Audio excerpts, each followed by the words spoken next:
All right, we're here with John Chidlow. Did I pronounce that correctly? That's right. Yeah, yeah, Chidlow. Yeah, All right, John. Where are you from? I live in Cambridge in England at the moment. And I found you on social media. You post like a lot of vintage photos of like skinheads, Suedeheads, boot Yeah, boys, yeah, 60s, yeah, 70s era. Um, when did you become a skinhead? I mean, I don't know if you identify as a skinhead, but I yeah, know yeah, yeah. I do. Yeah, yeah. part of that scene, right? When did you get into that? Uh, well, growing up in England, the late 70s, two tone first started at school. Everybody was into two tone. Everyone was a skinhead. There was a jam and that little mini sort of mod revival going on, and yeah, just everyone was. It just was everyone was. And then I sort of, as I got older, got scooters, got the scooter rallying and stuff like that, and it's just how I am now. It's just who I am. It's just it is. That's it. Yeah. What uh what kind of scooter do you have? I don't have a scooter now. I've had a couple of Lambrettas, GP 200, GP 225 upgraded, and a Vespa T5, DK 50 special. Had a few. Damn. Have you ever you ever dumped them? Yeah, yeah, yeah, yeah, yeah, yeah, yeah. Back in the day, I had an old Lambretta, an old GP. It was a right bag of nails, and I was only 15, too young to ride it legally, so it's just a blast around the estate and what have you on it. We're coming back one night, scooter broke down, a couple of miles from town. So ditch the scooter and the helmet in a bush. So I walk into town, get my mate's van, get it back. Came back, so I nicked the helmet, but left the scooter.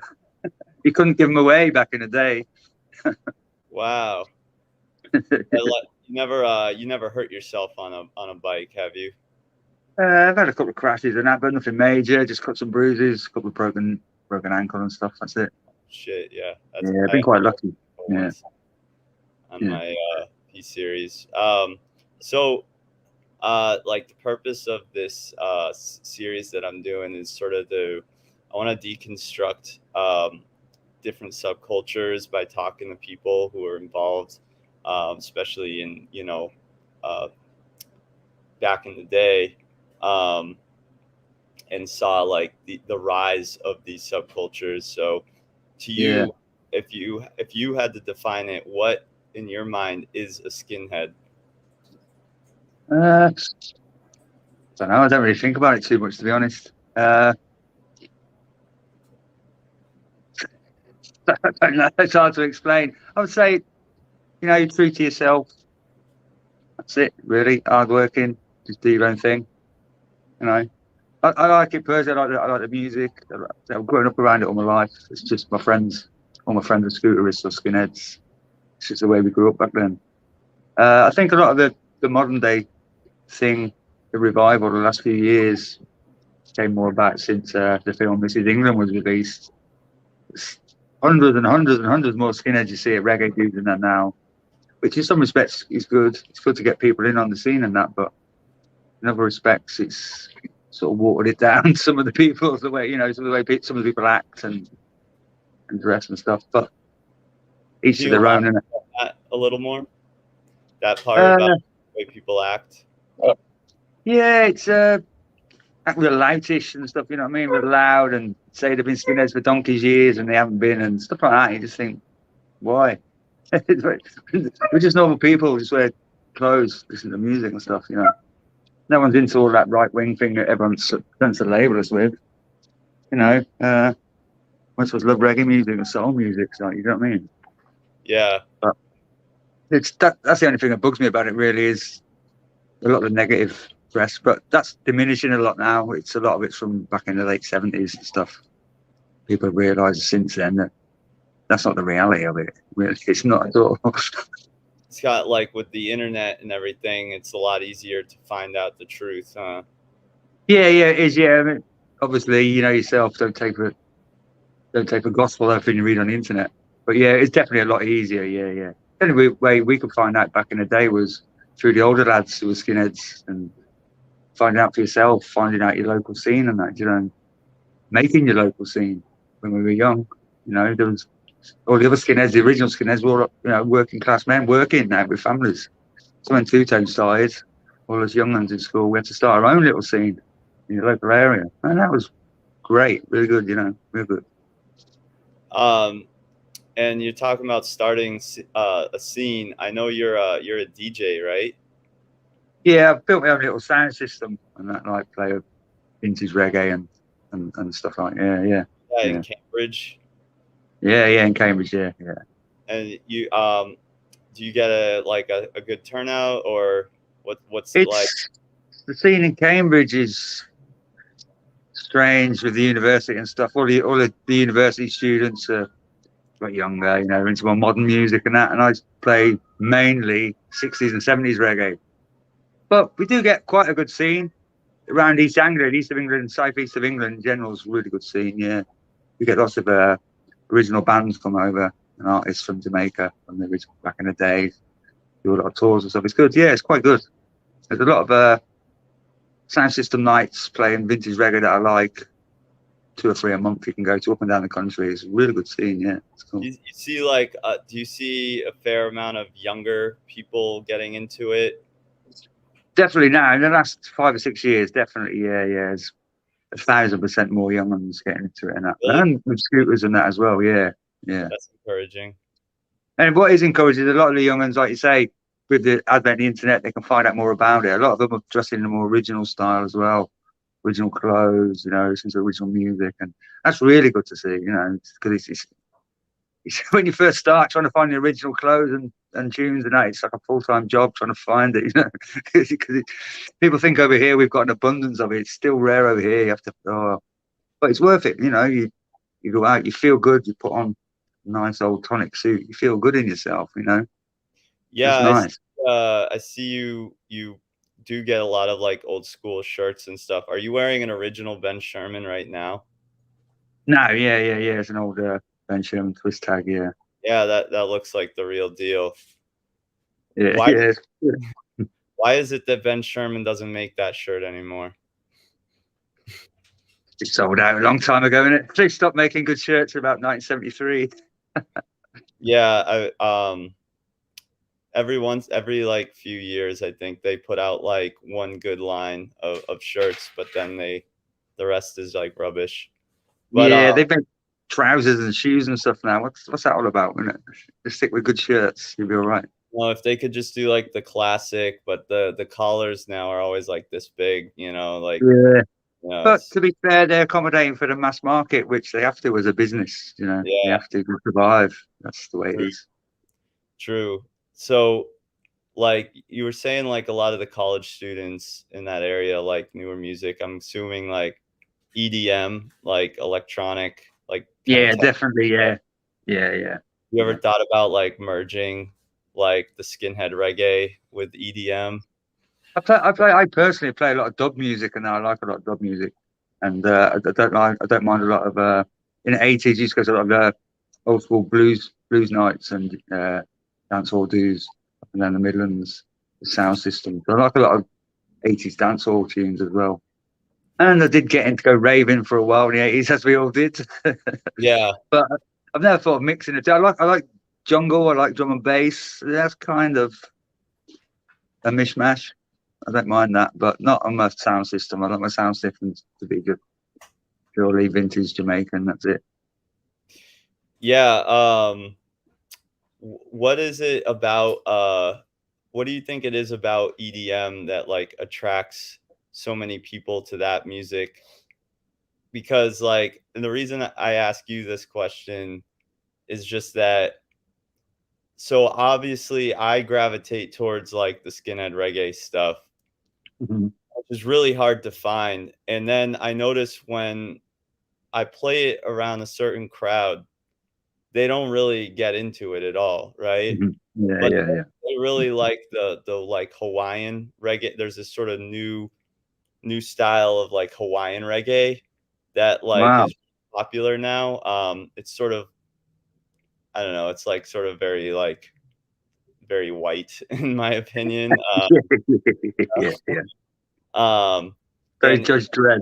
yeah, it's like white guys with dreadlocks, and like it's that kind of thing, and also EDM, and those are the things that everybody shows up for, right? Yeah, So yeah, like, yeah. what is it about that stuff, do you think, that like differs? I don't know. I don't know if it's a repetitive beat. Years ago, when I used to go raving, it was definitely not the music we went for. It was the girls or something, right? No, no, no. It was we just leave it. It was the drugs mainly. Right. But that doesn't seem to be the case these days. Although I could be wrong. I don't know. But I don't know. I don't know. The beat must be the repetitive notion of the beat or something. I don't know. I'm the same with reggae. If I'm walking down the street and I hear a club or bar or something of any reggae beat, it could be Musical Youth, Past the Dutchie, it could be anything. I'll stop and I'll listen until the song ends, just because I love reggae. Basically, Right. I suppose it's kind of the same for people into electronic dance music and stuff. It's just and it's quite well. My son, he's 16. He's into grime and all that kind of stuff, UK rap and stuff. Oh yeah. I've been trying to educate him. I used to listen to old school. Well, they call it old school hip hop now. It was just hip hop when I was a lad. Early Run DMC and early LL Cool J and stuff. I'm trying to get my boy to listen to that, and he's listened to it a bit more. He likes Della Soul and yeah, but he still likes his hard grime, which I can't get my head around at all. I think that there needs to be like a convergence of like taking the skinhead reggae and mixing it with, with that kind of stuff, putting samples in the EDM or in the grime. Yeah, What yeah, yeah. It could be. what do you think is the difference between the kind of people that got into the skinhead movement in the 60s or late 70s versus people that would be interested in it now? Like, is there a different kind? Are those different kinds of people, or are they very similar? There's there are people still in the skinhead scene in the UK who were skinheads in the late 60s and still on the scene now. There's people on the UK scene who were young skinheads in the late 70s, early 80s, and are still on the scene now.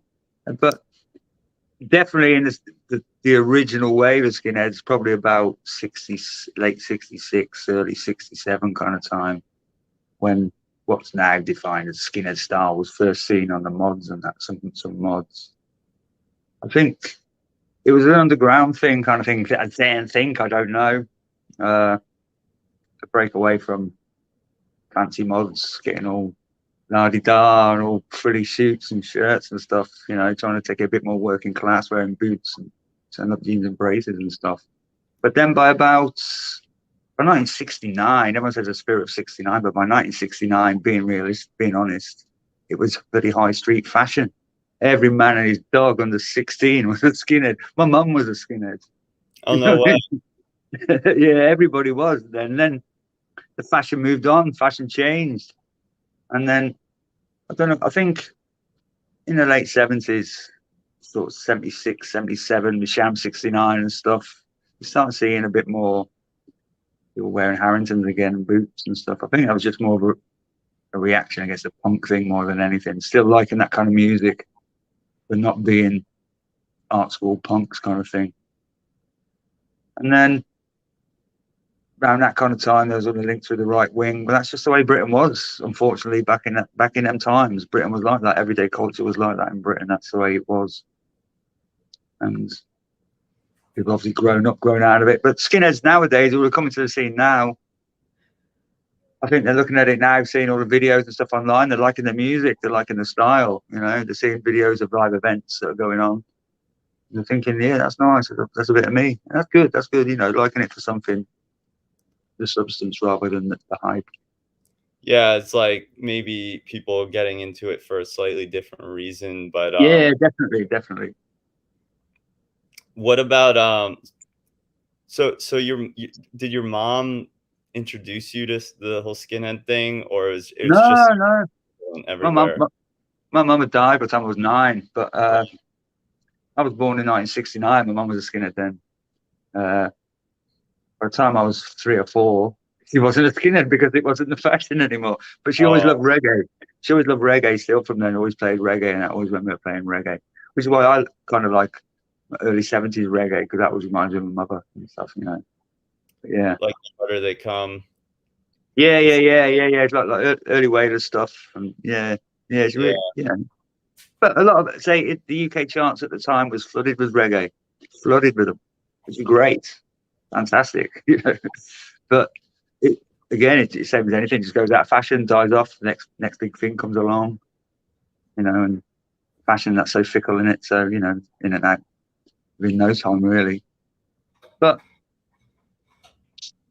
there's a lot, you know, in the 70s, in the 80s, early 80s, a lot of UK bands coming around, second wave ska or whatever they call it, and then third wave ska and all that. And it's good to see the musicians, you know, go into ska and that, and playing ska. It's good party music.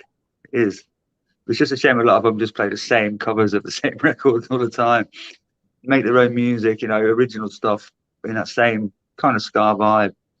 Yeah, I'm happy with that. I quite like it. you like the Agrolites? You ever Yeah, I like listen? some of the stuff. Yeah. I like to listen to a bit more vintage stuff and that. But you know, there's not everywhere you go, they're playing a lot of the third wave, second wave, and third wave ska. And I like the aggro lights, the aggro beats, stuff like that.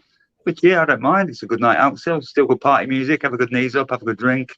Have a laugh with your mates. That's what ska music's all about. You make it sound so good. It is. Try it sometime. I just like, yeah, it's really hard to find that here in America at the moment. Well, at least where I'm in America. I haven't been everywhere, but Yeah. um, what about skinhead violence? Do you think that that is like a very important, or what's the word, like, do you think that that's like a very defining part of the scene or of the movement? No, not at all. I think a lot of it, no disrespect to people who don't come from Britain. A lot of people who are not from Britain don't understand. It's subcultures in the UK. All the teen subcultures in the UK have all had some element of violence. And the Teddy Boys, big gang of Teddy Boys smashing the fuck out of people. The mods fighting with the rockers, skinheads, the glam rock boys at the football. You know, it's always been like that. Football casuals. It's always been like that. All subcultures in the UK have had some element of violence. A lot of that comes from just the times and them times and the area you're from. Big sprawling council estates in England, you know, north of England, grim, no hardly any jobs, no money, you know, things like that. It's breed violence. That, you know, that's the way it is. But skinheads seem to get this attachment with it. I don't know why. There's, most dudes I go to, there's never any punch ups or anything. Everyone's just there. Everyone goes to a nice night out. Just want to go for a nice dance, have a drink, catch up with mates, have a good time. You know, you've got your best suit on. You don't want to get covered in blood and stuff, do you? Yeah, well, you would think, but there's some nutters out there. There is some nutters out there. Of course, there is. The same in every walk of life, isn't it? Yeah, I had a friend who he would wear like a suit every weekend, and eventually he couldn't wear it anymore because it just got too much blood on it. It's all ripped to shreds and stuff. Yeah, Every weekend, man. Like, yeah. and I'm just like, he just eventually stopped bothering with the suits because, like, but it was just amazing because he always like he wore like some of the best stuff, right? But he didn't think twice about getting it fucked up in a fight, you Well, know? no, that's it. I mean, that's a very working class thing from back in the day in England. Is you go out at a weekend, you go out, you put your best clothes on, you have a drink, you have a rock, you go home, patch your clothes up, save for some more. You know, that's proper old school English working class. Yeah. Did you ever like get in any serious fights as a result of, you know, being part of the skinhead scene, or was it completely unrelated? Not over in England. Not when I lived in England. I joined the army as a teenager, and I got posted to Germany. Over in Germany, I used to get a lot of trouble with German skinheads all the time. saying, you know, Germany, you're either sharps skins or you're right wing skin. I'm not Without interested. I'm not what, interested in anybody's politics. I don't wear a sharp badge. I'm not right wing. I'm just me. Germans can't accept. They couldn't accept that. The Germans thing at the time, you were one or the other. right. If you weren't showing the right colours or you weren't showing any, you get a smack in the mouth. But that was the only time, really. Yeah. Other than that, obviously, I've had fights, but a lot of it's because I was in the army with my mates drinking in German towns, which is a different story. That was in what you said, the late 70s or early No, 80s, that was a late. When I joined the army, was like the mid '80s. mid 80s. Yeah. Yeah, I remember when I was like at summer camp when I was like, well, this was probably 20 years ago, and like I was wearing all like my skinhead gear, and this German kid kept telling me like that I was a Nazi, and I was like, no, I'm not. Like it's not like that at all, and he would not let it go. And so Yeah. it's you say that about the Germans, like it's like an all or nothing thing for that. For I think that's kind of a generalized statement though, but you know, but yeah, I've experienced that. Well, my girlfriend at the moment, she lives in Berlin. She's from Berlin. She said it's still kind of the same over there now. Which, Interesting. so, Um, what would you?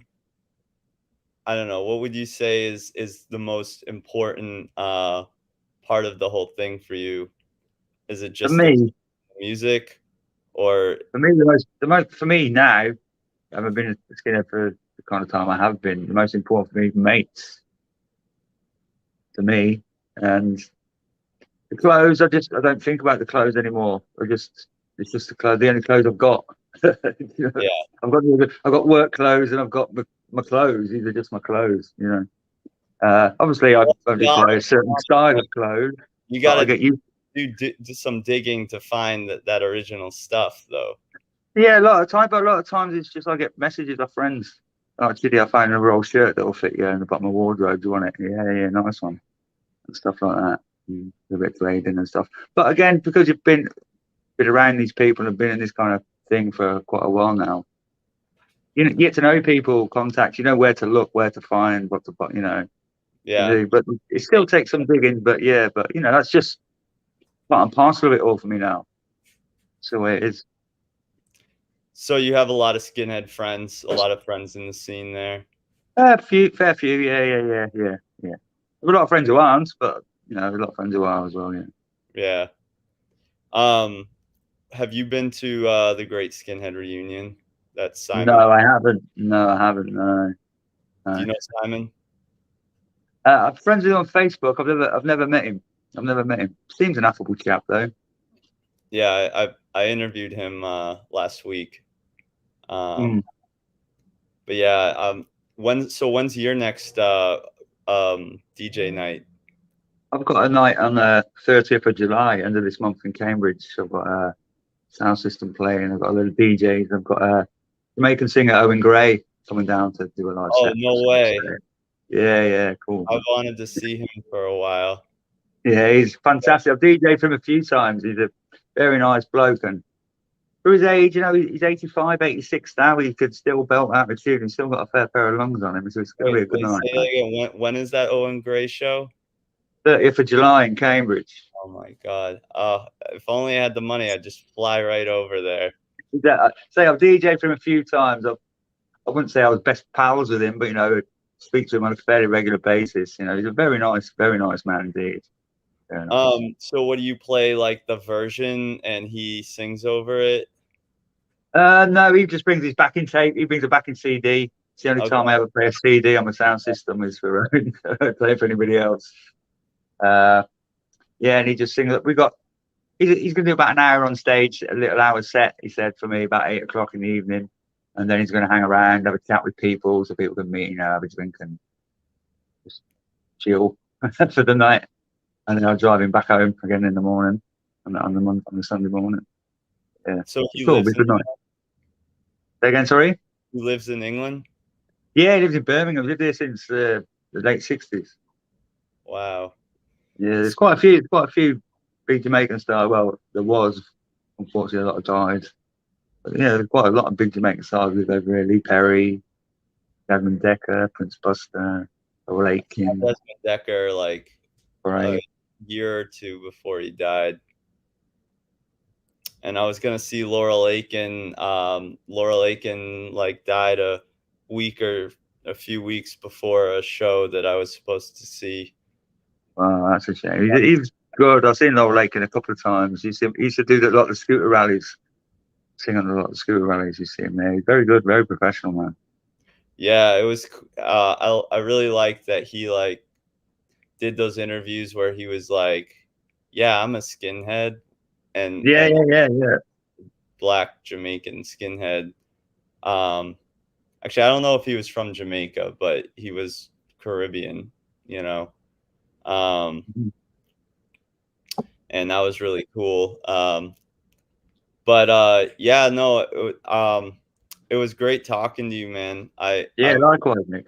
I wanted to I want to like shine light more on some of the people that were in the first and second wave scene, and Cool. talk more about it, because I feel like it's kind of like a mystery to a lot of the people of like my probably like the millennials or like Yeah, younger, yeah, like the Gen Z types that have no idea what it's like. I'll play like some. I remember like when I was in high school, even like playing like some skinhead reggae or ska for people, like yeah. old school like 60s stuff, and they'd be like, is it like you listen to circus music? Yeah, yeah, yeah. It sounds like the fairground music. Yeah, fairground. Yeah. Yeah. Um, so like but I don't know I don't know what it is, why it resonates so deep for me. Like some songs I'm just like, oh my God, that tune is so tough, you Oh know? yeah, yeah, yeah, yeah. I've been collecting reggae for a long time, and there's thousands of tunes I've never even heard of that are awesome. Do you know what I mean? It's Yeah, it's all out there. It's amazing, amazing collection of works by the late early to mid '60s. Jamaican you, output of music is immense. have you thought of like making a YouTube channel where you like get all you put your records I have onto? a YouTube channel, yeah, but I've just started uploading again to it. It started off real keen, as you do, and then died off a bit, busy with work. But I've started putting more tunes on it again. Yeah, Frontline Sound System. Frontline Sound System? Yeah, yeah. Cool. And your Trojan Skin 1970 on. On Instagram, yeah, yeah. There's a playlist on YouTube called like Rare 60s Reggae or something. I think that's what it's called. But they had a lot of cool tunes on there. Yeah, yeah. Yeah, man. Well, it was really cool talking to you. I just Likewise. like I'm just still trying to get to the bottom of like uh what that sort of feeling is.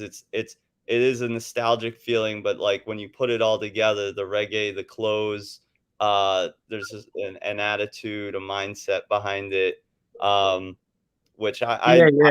were able to fully capture. But Takes me back. It takes me back to my youth with my mates. It takes me back to being with my mates when 16, 17, 18. And as a 16-year-old boy, you think you're the dog's bollocks. You're the world, isn't it? You're the man. yeah, It man, I think makes you that's feel good. It makes you feel good, and you see all your mates from the old days still dressing the same, still listening to the same kind of stuff. You're like, yeah, the boys are back. The boys are back in town. It's good. It's a good feeling. absolutely. Absolutely. Well, if I ever make it to England, I'll be sure to hit you up and try and get over Definitely. one of your DJ nights, one of Nice your one. calls. Yeah. Thanks, John. Appreciate you Nice one, Nick. coming. Hey, if you check out, I'll send you a link to I produce shirts, I produce button downs and stuff. If you see Oh, something, yeah, yeah. let me know. I'll send you something. Nice one. You're a gent, sir. Cheers. Take care, man. So long. Bye bye.